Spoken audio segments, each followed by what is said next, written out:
Olá, meu querido e minha querida, seja muito bem-vindo para mais um estudo bíblico aqui da Melk Pomerode.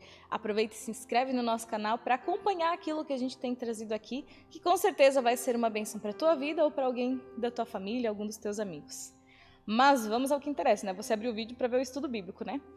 Hoje nós vamos dar continuidade ao estudo do Evangelho de Lucas, lá no capítulo 14, versículos 25 a 35.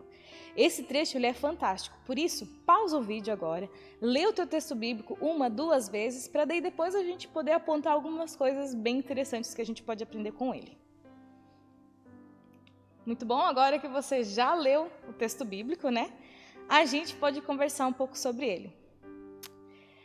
Essa narrativa de Jesus, essa conversa de Jesus sobre o preço do discipulado, sobre quem pode ser discípulo de Jesus, acontece depois dele falar de uma parábola. Se você pegar a tua Bíblia e virar um pouco a página, ou só olhar para trás, tu vai perceber que tem uma parábola e essa fala de Jesus nesse momento agora é quase que uma segunda parte, uma explicação dessa parábola que veio anteriormente. Então dá uma lida nela, porque com certeza você vai aprender muito sobre tudo isso. Nessa perícope aqui, nesse trecho, isso é o que significa perícope, esse trecho aqui, acontece uma cena em que Jesus, ele já não está mais na casa do fariseu, como ele estava durante a parábola, né?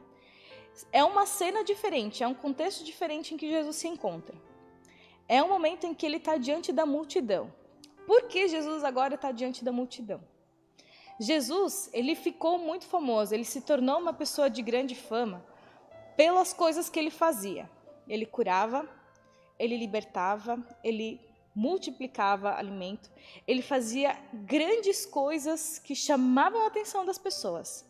Nem todo mundo que seguia Jesus Cristo dentro dessa multidão, nem todo mundo que ficava correndo atrás de Jesus, queria saber sobre ele, queria ouvir a pregação dele.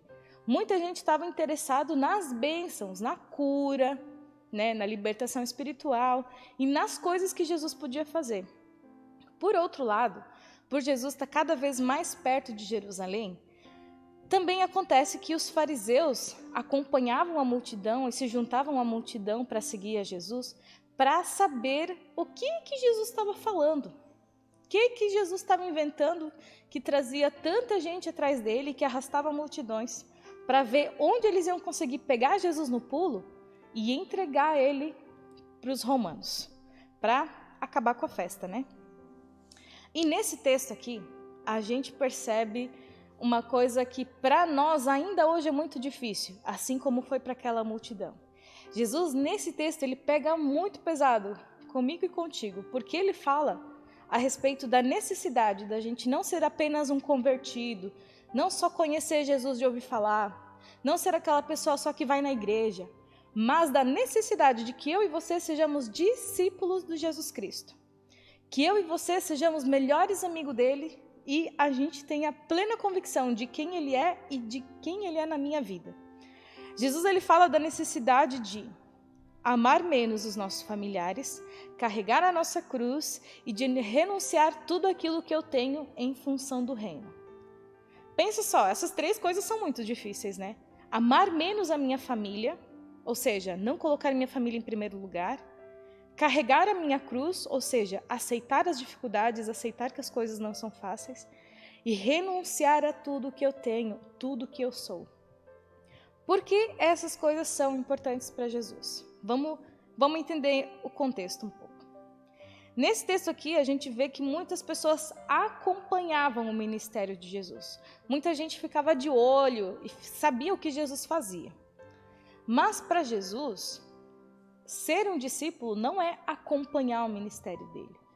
Ser cristão não é acompanhar uma igreja, não é ir no culto de vez em quando, não é orar de vez em quando eu preciso contar para Deus um problema.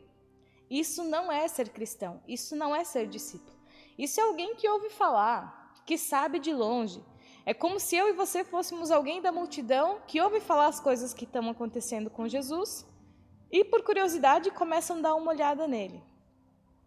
Mas Jesus chama para fazer a diferença as pessoas que querem se comprometer a acompanhar ele lado a lado e permanecer ao lado de Jesus.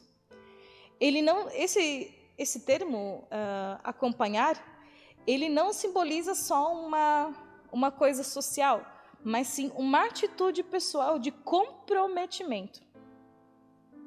Assim como eu, você deve ter percebido que cada vez mais no nosso mundo, a gente tem dificuldade de ver pessoas comprometidas. E não é só comprometidas com Deus. As pessoas não têm dificuldade só em se comprometer com Deus, com Jesus Cristo. As pessoas têm dificuldade hoje em dia de se comprometer com qualquer coisa. Nós temos dificuldades em nos comprometer com o marido, com a esposa, com os pais, com nossa família, com o nosso trabalho, com nossos amigos. A gente só quer ter um relacionamento superficial. A gente quer ter tudo organizado, mais ou menos, mas nada profundo e nada enraizado.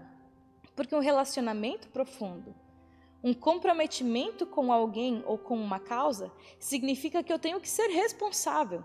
Significa que muitas vezes eu vou ter que abrir mão do meu tempo, da minha vontade, para estar disponível para o outro, para o próximo, para um terceiro. E isso não é uma coisa que está na moda mais. As gerações passadas, e eu como jovem consigo reconhecer isso, que as gerações passadas tinham muito mais facilidade em ser comprometidas com algo. Mas as pessoas mais jovens, assim como eu, nós temos essa dificuldade em nos comprometer. Mas Jesus, ele nos chama a atenção para que a gente não caia nessa vibe do mundo, nesse pensamento da época, de achar que tudo bem a gente só fazer as coisas mais ou menos. Tá bom se eu dou uma oferta, tá bom se eu vou no culto de vez em quando, eu sou uma pessoa generosa. Não tá bom só isso. Deus quer mais de nós.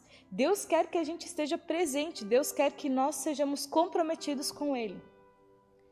E eu não sei se você sabe o que significa o casamento, eu tenho aprendido sobre isso. Mas o compromisso do casamento significa que muitas vezes eu tenho que abrir mão da minha vontade e a outra pessoa também tem que abrir mão da vontade dela para que a gente possa ter uma convivência boa e para que juntos a gente possa ir na direção que é melhor para os dois, na direção que é melhor para a família. E quando a gente pensa no reino de Deus, é muito parecido. A gente precisa conhecer a Deus, a gente precisa se relacionar com Deus para entender qual é o propósito do reino, para daí conseguir abrir mão da minha vontade e me comprometer com o propósito do reino, com o propósito de Cristo. Para que assim a minha vida possa ser boa para mim também, mas não necessariamente seja com um fim em mim mesma. Porque quando eu vivo minha vida só para mim mesmo, nenhum prazer do mundo vai ser suficiente. Mas quando eu vivo minha vida para Deus, como discípulo, como alguém que se entrega a Ele, tudo aquilo que eu vou poder viver vai ser muito bom, vai ser muito prazeroso, porque não tem a finalidade de me fazer feliz, mas tem a ver com uma coisa muito maior que Deus planeja para o mundo. Então, de repente, a minha vida, ela influencia o mundo de uma forma muito maior se ela está focada no propósito de Deus, do que se ela está focada simplesmente em fazer a minha própria vontade. A gente precisa lembrar que discípulo significa ser vinculado, significa ser próximo. A gente não pode ser reconhecido como discípulo de Jesus se a gente não está disposto a carregar a cruz de Cristo. Como assim, Jéssica? Que conversa é essa, né? Gente, hoje em dia nós vemos muitas pessoas querendo a salvação, querendo as bênçãos de Deus, querendo tudo de bom que Deus pode oferecer, mas que não se comprometem a levar o fardo pesado, que muitas vezes é carregar a cruz de Cristo, que muitas vezes significa ir atender um irmão e chorar com o irmão e cuidar de alguém e abrir mão daquilo que eu gostaria de fazer para fazer aquilo que é melhor para o outro. Quando eu decido entregar a minha vida para Jesus, eu preciso, carregar a minha cruz, me comprometer em saber que assim como Jesus não teve uma vida boa e maravilhosa nessa terra, a minha também não vai ser, mas assim como Jesus, a minha vida precisa causar a diferença, precisa ser sal e luz aqui no mundo. Ser o sal que traz um sabor diferente e a luz que ilumina as trevas, que me faz entender o porquê as coisas são do jeito que são.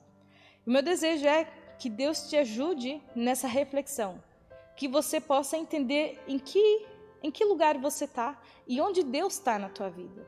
Se você tem se comprometido com Ele ao ponto de ser um discípulo dele, ou se você é simplesmente alguém da multidão que gosta de ver as coisas que Deus faz, mas de longe, para não ter que se comprometer. E eu te convido a buscar esse Deus mais de perto, porque vale muito a pena seguir a Ele. Porque com Ele a gente descobre que a nossa vida vale muito mais do que a gente imagina. O meu desejo é que Deus te abençoe.